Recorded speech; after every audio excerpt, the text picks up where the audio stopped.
I want to talk first about the Mayo Clinic. What Yeah. kind of opportunities does that expansion open up for the state?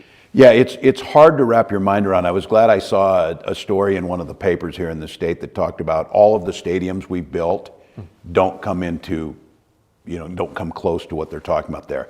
That's the physical infrastructure. 5 new buildings, a transformation of downtown, 6 years worth of construction jobs. But the opportunities opens up what people don't realize. There is an ecosystem that surrounds the Mayo Clinic, surrounds our medical alley, that are these startup companies working in brand new technologies, brand new personalized medicine. And down there, it is really just a couple of square blocks where the idea starts up there, it moves over to a lab where they work on it, it moves over to where it's proven, and then it moves over to production. All of this cycle can take years. You're getting FDA approval, but it opens up so many possibilities, so many of those peripheral things where this industry of biosciences, biotech, medical devices. I keep talking about this is when we were in Australia. Australians in Melbourne know Rochester, Minnesota because of Mayo Clinic and Medical Alley. So the opportunities for jobs, and what I said when I was down there, and it's true that with this investment, there is really no place on the planet doing this type of medical research, in addition to which every one of our families, mine included, has life-saving medicine on a daily basis. So we're incredibly lucky to have that here. And I will stress on this about Mayo's investment. They could have made it anywhere, and they made it in Minnesota because all the pieces are here.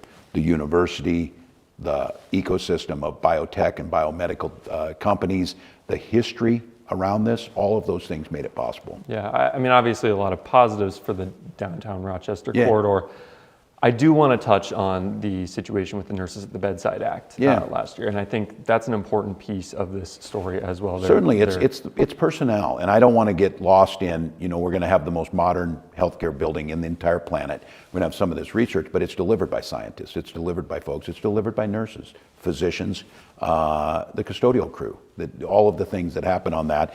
And the question there is we have an industry that was stressed to the limit during COVID. We had nurses that were asked to go into dangerous situations before we knew anything about it. And I think it's just in certain professions, nursing being one of those, there's just a great deal of frustration. And what basically the act was trying to do was saying, we want more input in this. The question was with Mayo and the way Mayo did it, was this the right solution to the problem? The problem being nurses feeling like they need to be heard more, they need to be able to make some of these decisions. And so I think we'll have more of these conversations. This wasn't a choice that one was right, one was wrong. Mayo was anti-nurses, the nurses didn't want to compromise. The issue was we have a really difficult job that became much harder during COVID at a time of transition. Do you have any regrets about that and how it went down?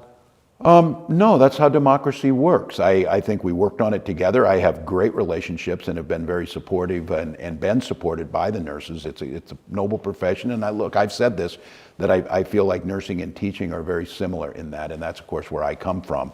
No, I think the regrets will be is if we're not able to reach some compromises going forward, we're not able to continue to recruit, retain nurses, and we're not able to make sure Mayo Clinic is there. So the goal is to allow Mayo